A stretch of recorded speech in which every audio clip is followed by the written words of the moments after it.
Hello. Are you ready yet? Are you ready?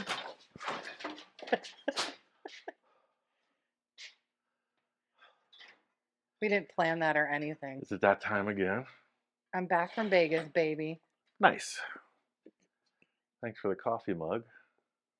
You're welcome. I'm not using it right now. I have another coffee mug. Ooh. Yep. See, that's why we're a perfect match. Uh-huh. What's going on today? You're from Chicago, and I'm from Area 51. It's a perfect match. What's going on?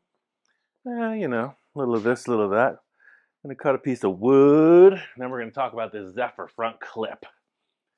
I did some research. I listened to the comments.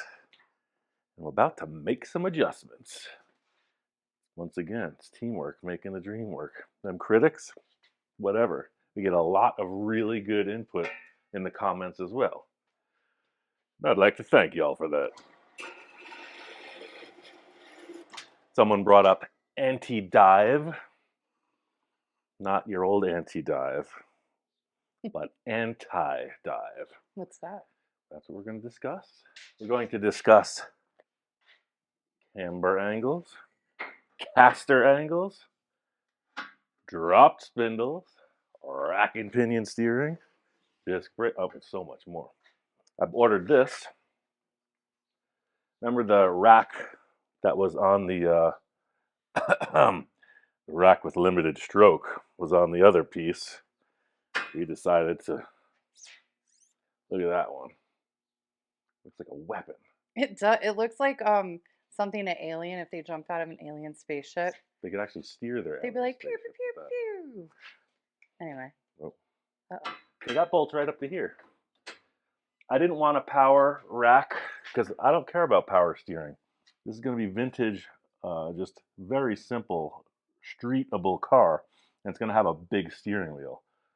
Manual rack's going to be a-okay, and it was affordable. So that we're going to save. I have the little bushings on order to mount that, but heck yeah. We're going to need tie rod ends because this one had Heim joints. So I ordered the tie rod ends for the steering as well. So when Jeff brought all these parts, you know, he had taken apart his crashed Morris project that had a lot of good stuff as well. So he was looking at this, you know, he bought this kind of as it was built by the prior owner. And he's like, yeah, but I scabbed all the cool stuff out of my Morris project. So these appear to be stock Mustang spindles or Mustang II style spindles. And he said, no, I have drop spindles. They're aftermarket. See the different shape? Mm-hmm. So the spindle is up higher in the arrangement, which lowers the car or truck or whatever you put these on. And also the A-arms, or the upper control arms, they're bigger diameter. Look at this in comparison, right? Mm-hmm. So these are heavier duty, and they're also longer. They're longer from, say, the grease fitting to the center of that. Right? Just a rough guesstimate. See, we're at about 7.5. And then this one, wait, did I measure that right? When I measured it yesterday. Wow, so we're at 8. And this one's actually shorter. Mm-hmm. I was reversing things. You reversing things? Well, that whole discussion might be thrown to the breeze. What did I measure? So I measured what I was trying to correct. I noticed with this arrangement, when it was on the other cross member, as you cycled the suspension, the tires really got out of shape. In a perfect world, like on trophy trucks we saw at King of the Hammers, those tires could move 30 or more inches. That was crazy. But they don't, like the Volkswagen tires, they swing. You're making your best effort to keep the spindle and the, you know, center line of the tire as vertical as possible. So look at this already. With this mocked up on the bench, we're already seeing, look at that, already right there, just a little bit. That's adjustable with this by moving it. But when you cycle that, it gets aggravated, appearingly so. When I really lowered the car, it brought that way out of shape. And the tire, it cambered in. So my first thought was, maybe if I just change this setup, it might eliminate that because it's a lowered spindle. So I won't need to drop the suspension angle as much. And I was measuring some stuff, and I don't know why it's not making sense right now. So we're at, say, to the face of this. Oh, I had the rotor, I had the brake drum on. That's why yesterday. Let me do that. Ah. I was measuring to the rotor. That's what it was. Yeah, so I was coming in pretty much from there to there. So we got about 11 to the inside of the rotor. So I want to remember that and then put this unit on and see if that doesn't change it a bit. I'm not sure, because the way that this is casting is, we don't know specifically if that center of that stud is in the same orientation. It might be different measurements. I put the micrometer on these bearings. The bearings are the same. These bearing sizes are the same. But I was thinking, okay, well, from the center of that to the face, we're at about 3¼ ish. So here, see, it appears to be the same, but there's a difference in overall measurement of like an inch or ½ inch. Sorry, we got 8 and we got 7½. So is it going to make it worse? Is it going to make it better? All the math in the world, I can't figure that out. So we're just going to change the parts. Then get into some cutting and welding. Placing these top caps on, that's where the other arrangement of the caster comes in. The caster will be defined by, like a shopping cart wheel, how they go. Mm-hmm. We're trying to eliminate the death wobble. So the more caster, the less chance, theoretically, of death wobble. And you adjust that by moving this. See, we have center, right? I mark this with a marker. This is actually the spindle center right through the car. So if you want to increase the caster, you'll move this rearward. You pull it back. So it's tilting this kingpin inclination towards the rear of the car. Dig it? See how it's moving back? Mm-hmm. So that's an extreme amount of caster. So see, that would be the opposite. That will give you the ultimate death wobble right there. That's a recipe for disaster. So on the other video, I thought, okay, well, I was going to center it. I was looking, just for my own idea, I was looking to center this on the outside of this. So that does put some caster in it because it's off center to the rear. So that may be appropriate. So I'm just running on and on with all this theory. Let's swap some parts, then discuss as we go. Are there any questions? No. That was a mouthful. See, it's complicated. It is complicated. There's a lot of that going on. But you just want the car to handle good and not get the death wobble and not scrape the tires and on the fender and all that other stuff. But there are people in this world that know exactly what they're doing. Mm-hmm. Just not in this room today.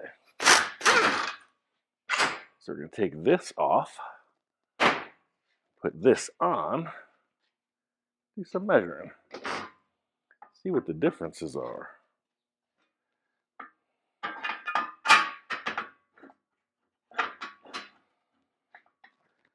And I can't remember, Jeff, if you're watching this, send me a text message. Are these GM calipers on these spindles? Because it's obviously a Ford style spindle, Ford bolt pattern, but I think he said they're GM calipers because we only have 3 out of 4 brake pads. I need to order some. Here they are here. That's the under view. That's the on top view. So some of y'all might chime in. Got this slide deal. I'm familiar with some Chevy products that use that, but maybe somebody knows. I'm gonna have to order brake pads for that if they fit the diameter of this. So much to consider. Unless these rotors came off of Jeff's car. So many questions. That's the thing about dealing with the box of parts. You should see what we're going through with Jamie's Jeep and the flywheel. Oh my goodness. Yeah. I mean, we're going to give a shout out in the Jeep video. There's this one fella. He knows his business. Mm-hmm. And he sent me all the information. We whittled it down to a pretty simple solution. All right, so now we can compare side to side. Look at that, just by the eyeball. This is a little bit further out. Look how bad that inclination is. Oh, so you don't want that inclination because that's what causes a wibble wobble? This is going to cause the tires to look bow-legged like the back of the Volkswagens Oh, do. okay, gotcha. So this, see, I'm going to have to max out this measurement here. Man, and I had cut those top caps. Well, no, because this I didn't cut. So if I move this all the way, that might help, but then we don't really have that adjustment that I was trying to get. So that's maxed out right now. It's still, look at that. I see it. But the interesting thing is, you know, the end of our spindle is 8 inches off the table, and on this side, it's 6 inches. So those are 2-inch drop spindles. So that in itself is really cool. But we might have to use these arms after all, because the lower arm and the top arm match.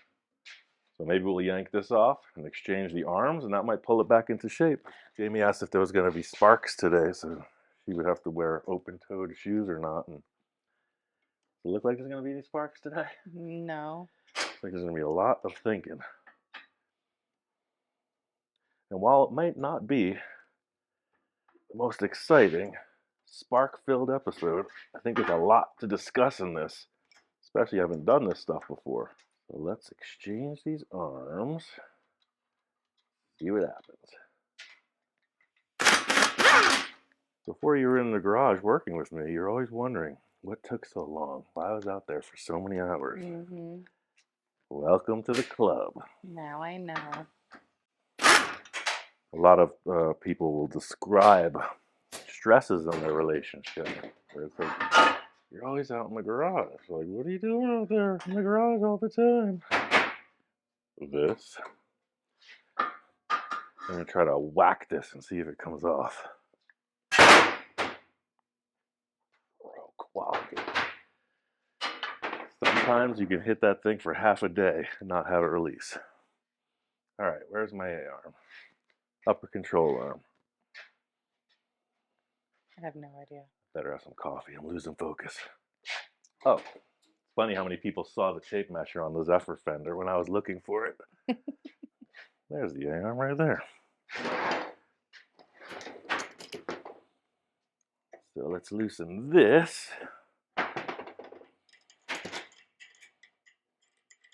Some other people mentioned they don't like seeing these spacers in there. I don't know what your concern is for that. Having it so far out from the casting, I guess, is an issue. Ain't no issue in this shop. All right. So, assuming these all fit as they should, they do. Excellent. Put this on.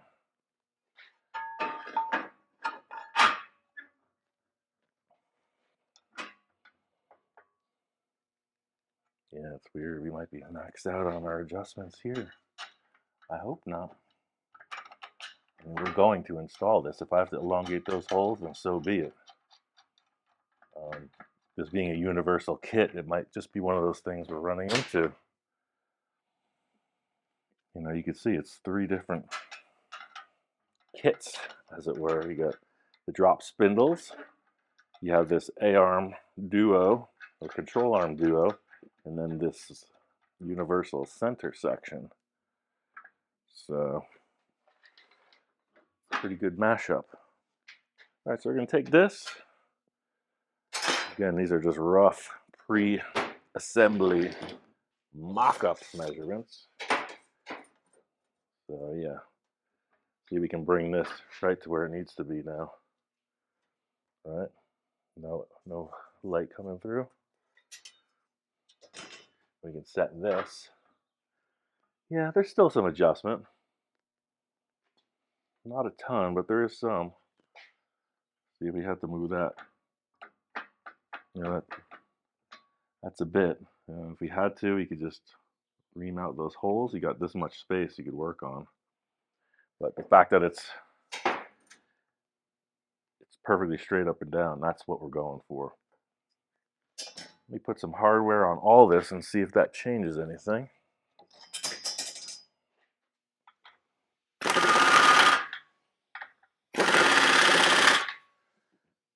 All right.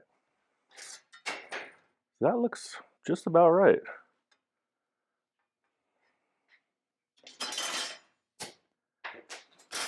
A lot of the images I was looking at showed these arms parallel. And it doesn't appear to be what's happening here. You see how this one's slightly up. Put some of this stuff in place. Tighten it up, see what happens. I read in some of the different schematics I found about some measurements, and everything is adding up. I'll show that picture on my phone in a quick minute. Just trying to get this stuff seated so that we know they're sitting how they should. Because these are tapered. I want them to be drawn in. Yeah, as it should be. Let me get my phone and talk a little bit. Can you dig it? Mr. Scooter invited us to Lebanon, Tennessee on June 14th and 15th. If you're anywhere near Nashville in the middle of June, be there. Such a cool shirt. I love it. It's going to be awesome. So we're going to be making a little promotional video for him. I'm getting sidetracked. Here it is. So this is a really good resource. It's from, I'm sure everyone here understands the ease with which it is to navigate your cell phone. Full tilt street rods. I found this.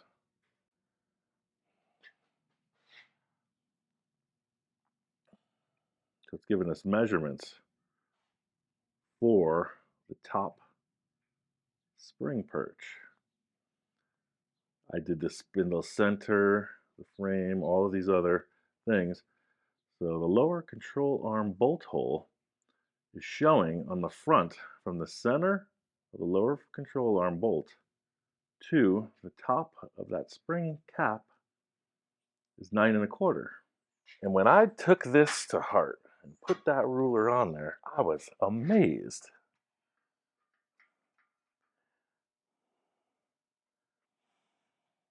Man. This is where Jamie inserts the applause. Did something right. And it's also saying the anti-dive, old anti-dive, she only wants it 8 7/8 in the rear. Excuse me. For the anti-dive, the measurement's going to be 8 7/8 in the rear. You were waiting to tell that joke the whole entire time. You're even red right now. You're like blushing. You're literally blushing right now. Trying to keep this adult level conversation. Would you please stop interrupting? 9 1/4 in the front, 8 7/8 in the rear. So that means it's 3/8 lower on this side. That's the anti-dive. You're going to take this and you're going to pitch it rearward. That's what people are saying. We're going to have to recut the back side of this 3/8 of an inch lower. Have I made my point? Yes. Let's measure and cut.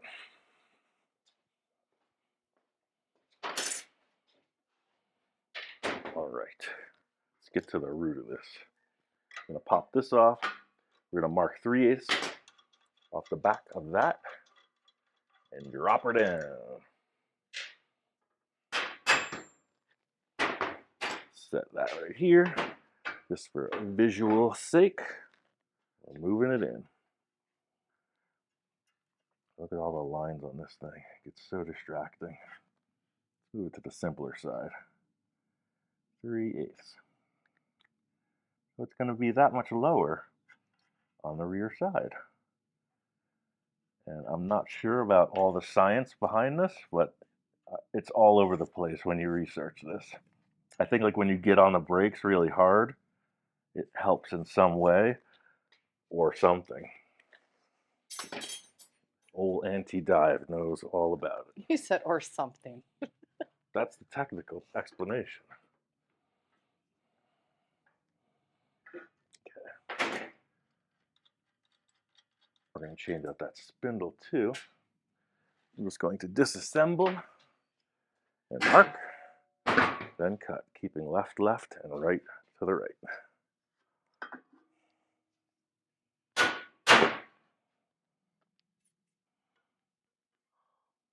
There's a simple ruler for the simple kind of guy. Without all those pesky lines. All right, 3/8.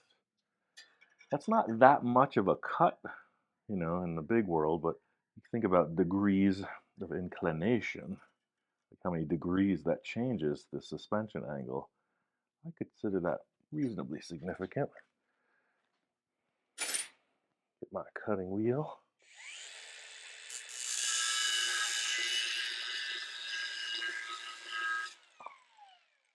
Cat Tools update. Remember I told you I fixed this? Mm-hmm. Look, the hardware's wiggling free. Writing is on the wall. The end of days is coming. You could do the research. That's lasted a pretty good amount of time in this abusive shop. I don't know what they retail for, but would I buy it again? Yes, I would. Yeah. You know, once the hardware starts falling out for the second time. Oh no, and you only have one of those? Oh, the nice folks at Cat sent me a spare. Oh, yay. Because I Right. know you really like that. I really do. Everything has its lifespan. And you use it like literally every day. Nonstop. I went and bought a big DeWalt corded grinder. I've used these for years. It's a monster. It's 11 amps. I mean, I'm sorry, it's 11,000 RPM. And it's, Oh, you just got that one? yeah, Home Depot. I like this style just because it's easy to hold on to. I don't really like that style switch, but this is what I had been using for the past 20 years. These things are awesome for the price. But when they introduced me to these cordless ones, I was like, oh yeah. But, you know, they are what they are. They're not the super duty stuff you'll get with the cord. But I think we should just run it till the wheels come off. What's going to happen, because I've had these things fail on a lot, this plate's going to loosen up and then the ring gear is going to strip out. You're going to hear a loud buzzing noise and the machine will stop working.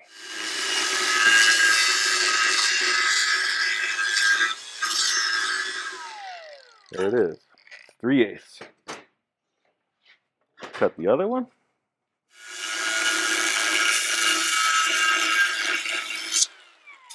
All right. Oh, we're going to change out the spindle while we're at it. Take all that apart.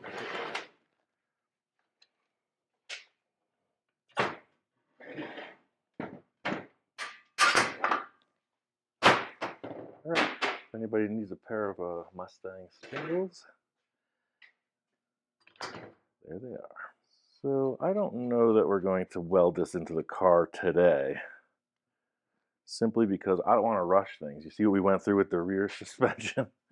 Because I was trying to really make content, you know, get a result in a reasonable amount of watch time, and that got a little frustrating. So what we're going to do today is get all this right under the car.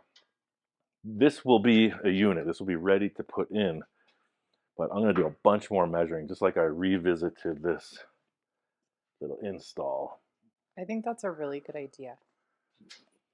You know, I'm just like, we're here for the viewing audience, and I'm like, well, everybody wants their cookie, right? Everybody wants to see a result.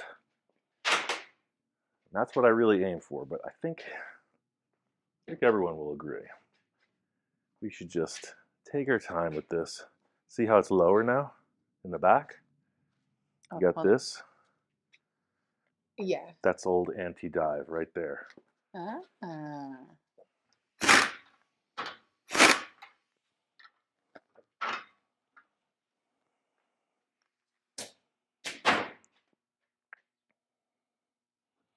Anti-dive merely needed 8 7/8 in the rear.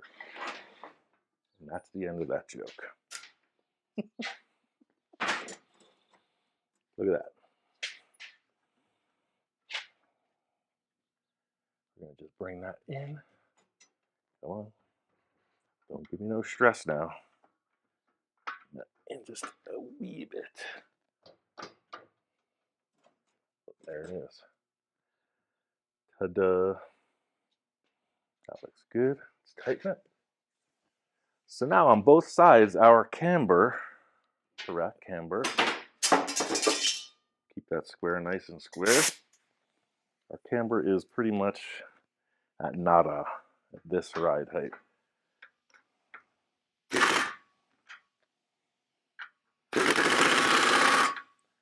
Nada is a loose term for 0 for the subtitles.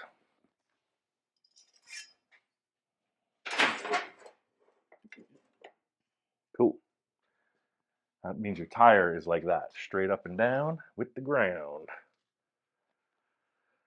Cool. I like it. A little calculating. Everything appears to be where we want it. Cool. Now we get into, well, first we're going to tighten this. That thing is trying to get me in my open-toed shoes today. Oh, there's that. I'm going to get on the interwebs and order a new framing square. A new what? Framing square. No, that didn't bend at a square. Not at that height. I've seen those things fall off roofs. It's usually what those are used for, building homes and other large things. All right, so this is seated as it should be. Cool. So, right, we got all that set up. Our camber is at, I guess, 0 or whatever you want to say. There's no camber in the tires, right? But the caster, that angle we described from the kingpin inclination, the shopping cart action, we want that back. And what I read was a 1 3/4 inch minimum was their recommendation. Anybody who has a metal shop knows that these phones are pretty magnetic. They pick up all little metal shavings. All right, so here, let me share that. So what they're showing, because I was saying centered on this, they are saying a 1 1/2 inch minimum from this here. Oop. I'm not trying to show Ian's private information. You find all kinds of stupid jokes in there. So, yeah. Basically 1 1/2 from here to here, minimum. My initial idea, in my naivete, was to center this. So if we go, that's at 1. If we bring that to 1 1/2, and we measure this side, that's at 1 3/4. So that, if it was 1 5/8 even, potentially that would be no caster. So bring it back a 1/4 inch, that's a considerable amount of caster.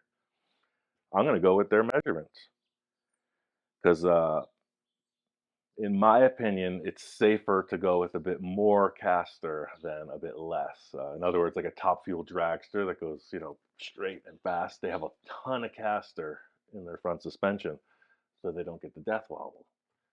But if you lower, in my experience, you lower a Volkswagen Bug, right? This being the back, when you lower it, you're, you're moving the caster out of the kingpin alignment, and that gives you the death wobble. So if you lower the back, it gives you increased caster. It's a lot to take in. I understand. Any questions? No, I'm thinking about all the Canva graphic inserts of math and whatnot that I'm going to craft This is a today. true Einstein moment. Yeah, so I'm going to go with 1.5 because on the back side of this, we're at 1 3/4. So that's a full 1/4 inch offset. Degrees wise, all that adds up to is if this is 90 degrees, just to say, if this was our kingpin angle and you moved it back a 1/4 inch, you're getting so many degrees. I think like 6 degrees of caster is a pretty fair estimate of where you want to be. I'm not even trying to do that math. I'm sticking with 1.5 inches and I'm going to weld it. And I'm going to weld it. I'm committing. Because if we had to, we could always do some work in here and get this with shims somehow. Or the lower one, because we have that big rubber shim, we could mess around with this. Any good alignment shop will know how to do that business. So that weld is messing with that measurement a little bit. So yeah, so you're at 1.5. But I'm just going to use this marker line because the weld is messing with that corner a little bit. So we're at 2 3/4 to the marker line. I'm going to do the same over here. 2 3/4. There it is. Cool. So that's it. The anti-dive is established. Our camber is established. And our caster is established. One last check. Everything appears to be bolted correctly. The spindles are proper. You got your little steering arm. Everything is matching, symmetrical, left to right. We got our bolts in the same locations. It's time to commit. Ooh, and you're wearing your glasses to weld. I'm impressed. My eyesight's not getting any better, kiddo. Till the gray hair really comes in. I'm just gonna own it. No getting out of this. Where's my ground? Here it is.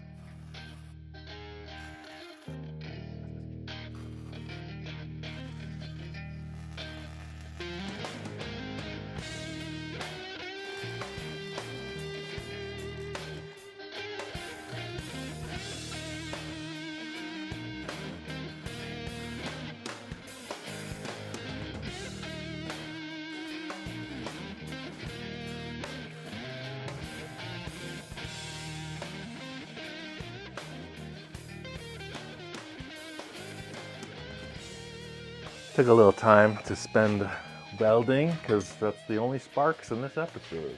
Enjoy. Some fabricators out there, their welds are pure art.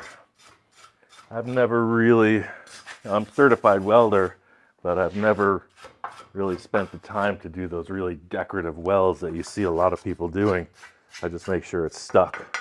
It's a decent bead, vertical and horizontal. That ain't going nowhere.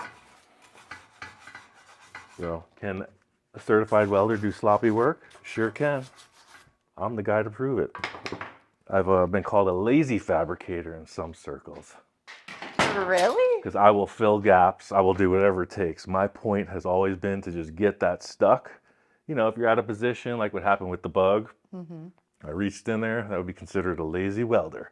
Did not set up my join properly, and I just went for it. So you thought, I know everybody thought the episode was over, but no. It's still a check. to see how the camber changes during the cycle of the suspension. So theoretically, this should be ride height because these are basically level. And now when you lower the car, when you drop it, when you hit the switches,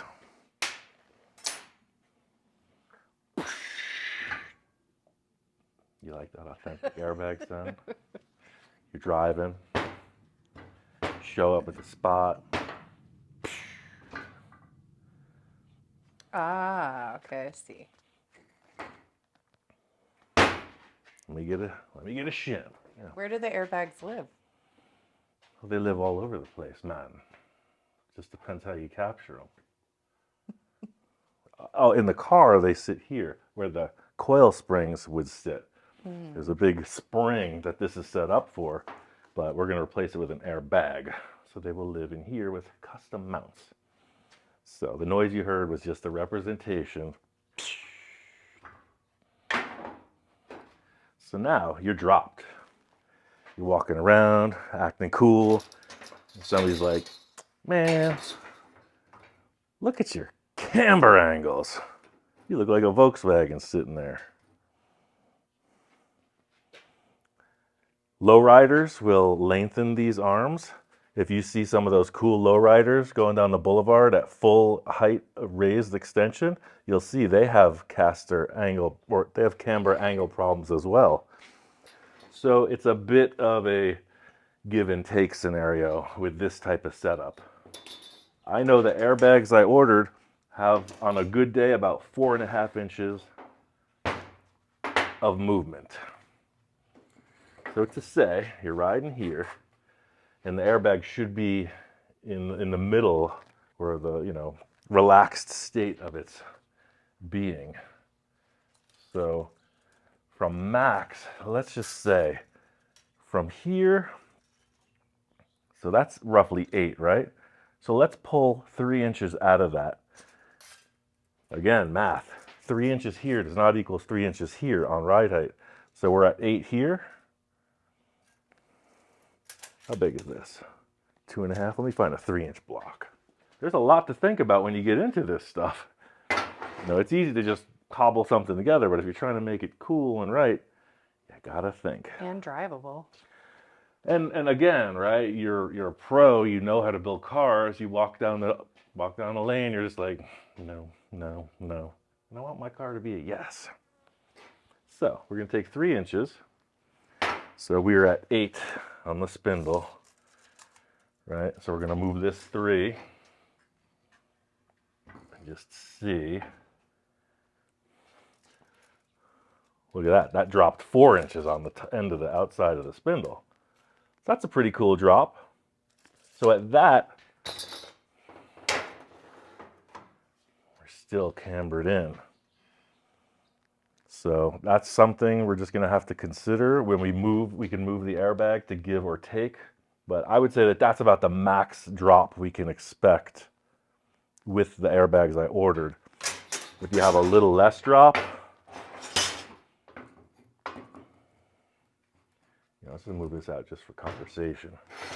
Let's just see where the camber gets really bad. So that's that. And then if you drop it, you'll see this gap closes up. So if you were to take it down, so that doesn't affect it much either. We could set up the ride height here.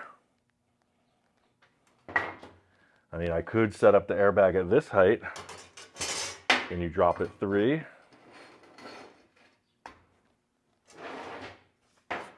And your camber issue is a little bit lessened. And I think that's okay, because if we go to the car now and discuss. See how I set up the tires here with just a little cross beam just to represent? Somebody recommended I do that as well. So your tires are really tucked in. So if they're here and when you drop it, comes in a little bit on the top, because it's so tucked in these large fenders, you're not going to notice it a heck of a lot. So I think that setup on the suspension is going to work.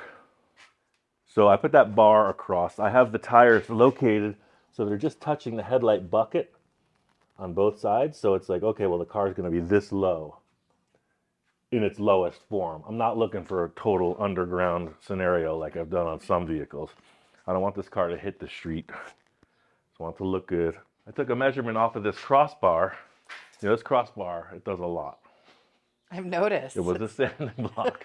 It was a cross mount, and now it is just another measuring reference. So remember in the other episode, I was lost as to where that frame sat, right, forward to backwards. So somebody said, put your tires on, run a bar across the center of them, and measure back to where you expect it to land in the car. So you can see it's 20 to the edge of that beam. So I thought, well, 21 to the center, right? 21 to that center line of the spindle cross member. And that wraps the whole episode back to the beginning. The Sharpie marker. This is the math. Jamie was wondering what I was doing yesterday. Mm-hmm. Can you read that? Look at that. What does that say right there? 21. Oh, the foreshadowing. To the end. Mm-hmm. So the center, the spindle line that we just measured is giving us enough material to weld to the Zephyr unibody. How do you feel? Satisfied? That's what you were doing all weekend when I was in Vegas.